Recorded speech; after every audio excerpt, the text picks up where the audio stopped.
Magandang umaga po sa inyong lahat mga kasingko. Dito po tayo ngayon sa resort at may gagawin po tayo kasama yung mga tikbalang, mga kasama natin sa ating mga katrabaho natin. So ayan po, papakita ko po sa ayan si Madam. Ayan po si Madam, medyo lumalaki na siya ng konti pero wala tayong magagawa kasi life, food is life, diba? Ayan, kaya nagluto siya ngayon ng paborito niyang ayan, Bobby. Bobby and Bobby. Bobby, ayan. Ayan po yung kanyang outfit po ngayon, galing sa Thailand. Ayan, ganda yun, oh. Hindi siya crop top ba yan, damit mo? Na-crop top din siya ng damit, yung paborito niya na damit, ganyan. Oh. Ay, ba't ang ginawa mo? Ba't ganyan mo? Mababasa. Mababasa yun. Kanyang palda, kaya ganyan po.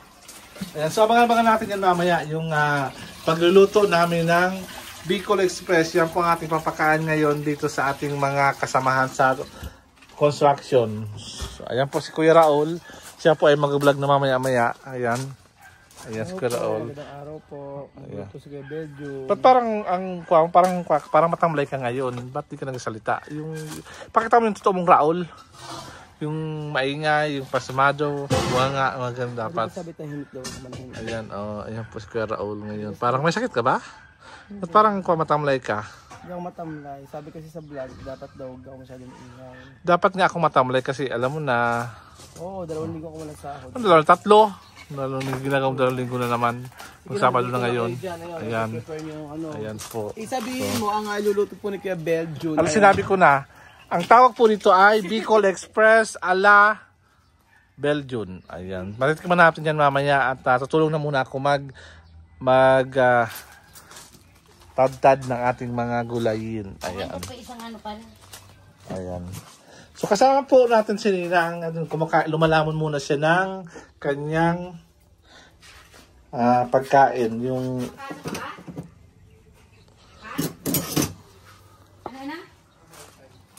na? Saan ka pupunta? Kala ko papasok at buksan mo lang. So ayan po. Kuha tayo ng gulay. Magtatatat tayo ng gulay. Medyo bait nga ng panahon. So ayan po. Magandang umaga po sa inyo lahat. Kaya nag-umaga na ako. Ito na po ang continuation ng ating vlog kanina. Mga kasingko na sinabi ko na sa inyo yung ating lulutuin ngayon kanina. Ngayon po, papakita ko po sa inyo yung mga ingredients natin, yung mga sangkap na gamitin sa ating pagluluto ng Bicol Express. Katulad ng sibuyas, bawang, kamatis, at mayroon akong dalang laurel. Bakit? Pangalas po ito ng lansa. Kasi minsan may lansa po yung ating mga baboy o baka. Tapos, hindi makalimutan natin ang sili. Lagay natin ang sili.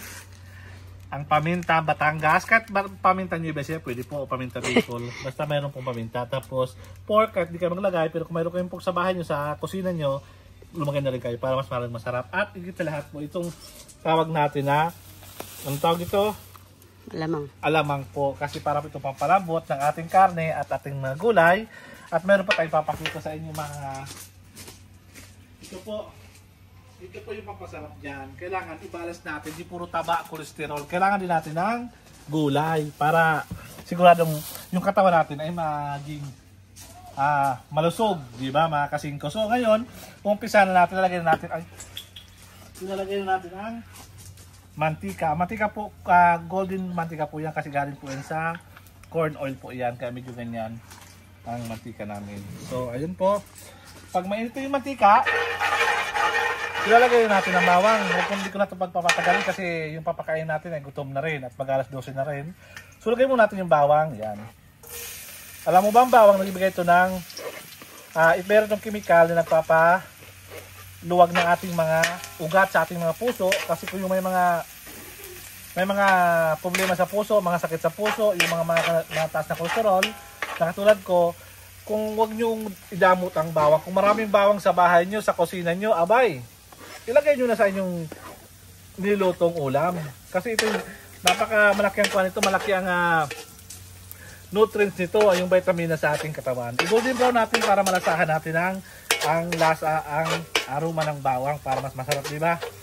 Ayan. So pag naging kuhan na yan, kulay yellow na, naging kulay yellow na, ilagay natin yung Sibuyas. Sibuyas naman. Alam niyo ba ang sibuyas, kung mataas ang kolesterol nyo, mayroon akong tip nito sa mga kasingko. Ang sibuyas po ay nagbibigay po ito ng sugar, blood sugar. Kung mataas po, maglaga po kayo ng sibuyas sa tubig, pakuluan nyo, tapos lagyan ng konting lemon, ay sigurado pong bababa yung inyong blood sugar. Yung sugar nyo po bababa. Ayan. Kaya, itry nyo ito mga kasingko. Ito nga, paglalagay natin ng maraming sibuyas, kung mayroon naman sibuyas sa kusina nyo, huwag natin rin sarili nyo kasi importante yung katawan natin ay maging healthy, lalo pag mga nagtrabaho tayo tulad sa mga construction worker, yung mga mabigat na trabaho, ay kailangan natin ay yung kinakain natin dapat mataas din ang vitamins at nutrients na tinatanggap ng ating katawan. Ano? So papakpan natin yan. Papasutin natin yan para maging para yung lasa ng sibuyas ay talagang malasahan natin sa ating Bicol Express yun. So shout pala sa mga taga Bicol pala, marahil na aldaw sa inyong mga Bicolana, mga gayon. Dito po ngayon ang inyong si Manuel para sa pagluto ng Bicol Express. So shout out po kay Den, sa asawa ko po na medyo matakaw sa Bicol Express. So sa aking anak na hindi kumakain ng Bicol Express. So ayan po, so ilagay po natin yung dalawang laurel. Bakit? Kasi ang laurel po pagpatanggal ng pampatanggal ng lansa po ng baboy. Ayan. Dapat pala lagi kang meron sa bulsa niya. Ayan. Tapos, pagkatapos ito, ilalagay naman natin yung tomato. Alam niyo ba yung tomato may omega-3 yan para mas malusog ang ating puso. At bakit mayroon akong nilalagay na kamatis? Para sa ating katawan din, para gusto kong mga kumakain ito ay maging mas malusog at mas maging healthy po. Katulad ko po at sa mga katulad ni Ninang, nakulang po siya ng omega-3 sa kanyang katawan, sa kanyang puso. Kailangan po marami pa siyang kinakain na gulay na tomate. Gulay na po ang tomato. Basta hintayin natin siya na madurog, na may magkulay pula. Ayan, ayan. Kailangan magkulay pula siya kasi yun ang ating pangkulay sa ating Bicol Express. Ayan. Hintayin natin siya na magkulay po siya, na madurog po siya. Tapos lalagyan siya natin ng konting tubig.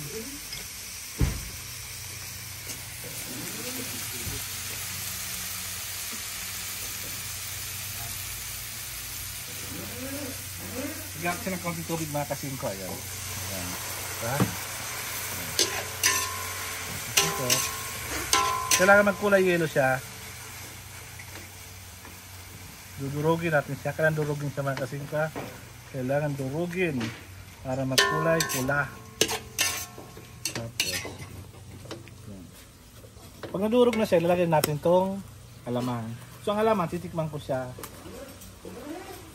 Sa amin kasi, nung bata ako, alamang lang ulam ko, tapos sa kalamansi, okay na ako nung bata ako kasi di man kami pinanganak na mayaman. Kaya maalat siya. So tatansahin lang natin. Lalagyan natin sa alamang. Ayan. Busin natin siya kasi marami yung ating lulutuin ngayon. Ayan. So may mga allergy po, huwag tayo maglagay nito at huwag tayo maglagay ng mga itong pag sa ulam natin pag may mga allergy ka po. Ayan. Ayan, so kailangan lutuin natin ng alamang. Tapos mamaya pag nalagay tayo ng asin, tansahin muna natin yung lasa. Kasi huwag masyadong maalat. Ayan.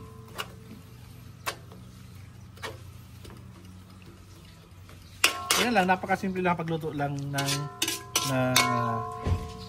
Bicol Express. Ayan.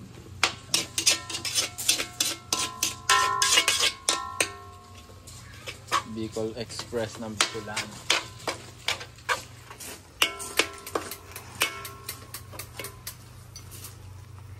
Medyo mapawis po kasi medyo mainit po dito sa New Ecija at ako nakaharap din dito sa lutuan kaya medyo mainit. So pagkatapos nito, ilalagay na po natin yung karne. Karne po ang lalagay natin mga kasingko. Ayan, karami pa kaya sa ating mga trabahador. Ayan. Tapos dito na po muna magkatapos ang ating pagluluto. Haluin muna natin siya.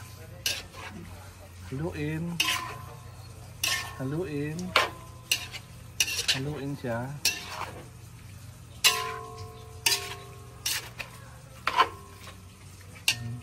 Tapos takpan natin siya. Okay na muna. Okay, luto na ang menudo. Yan, takpan mo natin siya ng 10 minutes. 10 minutes natin siya lulutuin. Okay na. Sige. So, pagkakapatuloy po ng ating pagluto ng Bicol Express, lalagyan na po natin siya ng pork cubes para mas masarap yung kanya. Pero pag wala kayong pork cubes, huwag na po kayo maglagay.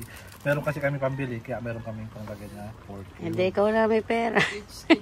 May ko kasi, may budget po. Ayan. May budget po. Ayan. Mura lang naman yan, 5 Mura naman piso lang lang. to. Ay, 7 yata. Para mas malasa siya. Doon matiko kung paano. Pero kung simple lang, huwag na kayo maglagay. At magic sarap, huwag na kayo maglagay. Kung gusto nyo simple lang pagkain. Pag pinapakain nyo yung sa bahay nyo lang. Yung kung kayo napakain yung mga VIP, mga trabahador na kailangan mas pagkain nila, ay talagang kailangan natin kumuha ng paraan para maging mas masarap pa. Mas masarap pa sa ating mga Kuya Bel. ano? Yes! Ang sarap ng ating pagkain ngayon. So sa pagpapatuloy ng ating cooking vlog na Bicol Express, marami po siyang sabaw. So ilagay na po natin yung gulay po. Ayan. Gulay. Kasi ang gulay kailangan palabutin natin. Ayan. Gulay po yan. Kailangan may gulay. Actually guys, konti lang gulay. Pero dahil marami tayong papakainin ngayong araw, dami natin gulay. Diba? Mas marami lahat ng gulay kita mga pang-cholesterol. Kasi pag naluto yan, Lalambot din to. o konti rin, ninipis. Baka sabihin nyo, hindi na kuya gulay, Bicol Express yan po ay gulay na sita. Yun na nga. Pero I accept naman ng inyong comment kasi marami tayong papakainin. Inunahan mo na lang. Inunahan ko na kayo. So ayun, haluin natin siya. Ano ka ba naglilinis ako? Ayan, mga kasingko. Sigurado marasahan to. Kahit si... Ngayon na? Ayan. Ayan. Dami yan. Madami talaga ito. Iwan ko lang kung di sumarap to. At lalagyan natin guys yung gata. Ito po yung gata. Ba't kinagat? Dumi. Yun mo dumi Ilagay na po natin. Toothbrush pa ako. Ayan. Ayan. Wala, contaminated na. Ayun po. Siyempre, libas na naman tayo niyan. Kaya kamay na lang ganito. Ayan. Mag-alcatel po ako. Ayan. Sino yung kauna-unahan mong basher? Ha? Sino yung kauna-unahan mong basher? Ako na kong base. Sino ba yan? Sanay ka naman, ha? Sarap. Kailangan siya mag-dry siya. Ay, tawag doon, Maraming gata para mas masarap mga kasin ko. Maglangis. fresh, dapat fresh. Yes. Fresh na gata.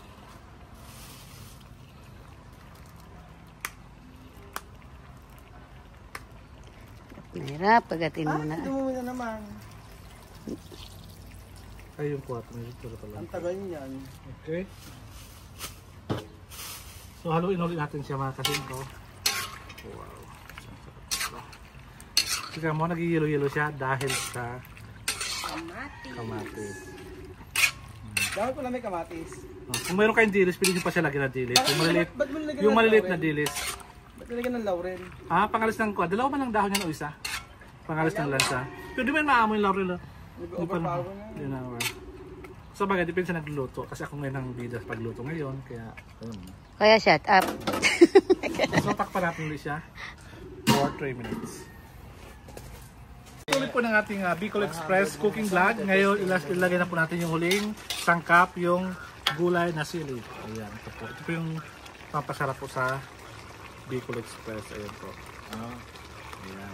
Ito po yung price na binigay niyo sa kanila. Haluin natin siya. Wala naman ba? Kasi hindi magiging Bicol Express yan pag wala tayong Mga siguro mga feeling yung ang sa 100 na tubo sir, mga ilang capacity na lang, may mga 200 kasi na. Hindi na po natin siya tatakpan. Okay. Hanggang sa maluto na po siya. Kung sakali sir, may delivery ba kayo dito? Ayan. Tuloy natin siya. Tingnan ko siya. At hintayin natin yung mga kumakain. Oo, San Roque. Na dumating na dito pagpatak ng alas 12. So ayan po, dyan po katapos ang ating cooking vlog.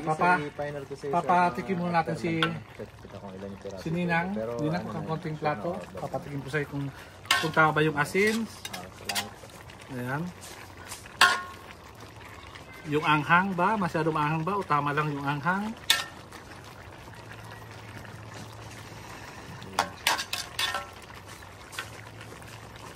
Papatikim natin kay Ninang. Unang titikim si Ninang. Ayan. Asin sila. Damihin mo na kasi kuha. Lahat tayo titikim din. Tipid na tipid. Ayan. Taba pa'y pinipili sa'yo. Yung ulit taba. Ayan po kasi matanda na. Ayan na po. Ninang, tikim. Pakita sa camera para talagang masarap ang luto at hindi walang halong kalokohan. Walang halong...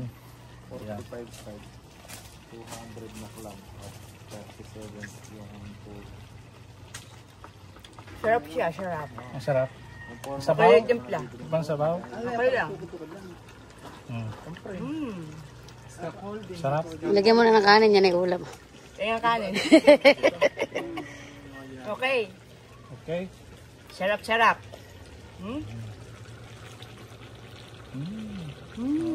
Sarap. So, diyan po tapos ang ating cooking vlog na pinamagatang Bicol Express. Maraming salamat. Hanggang sa muli po. Bye-bye. Adios. Yun na.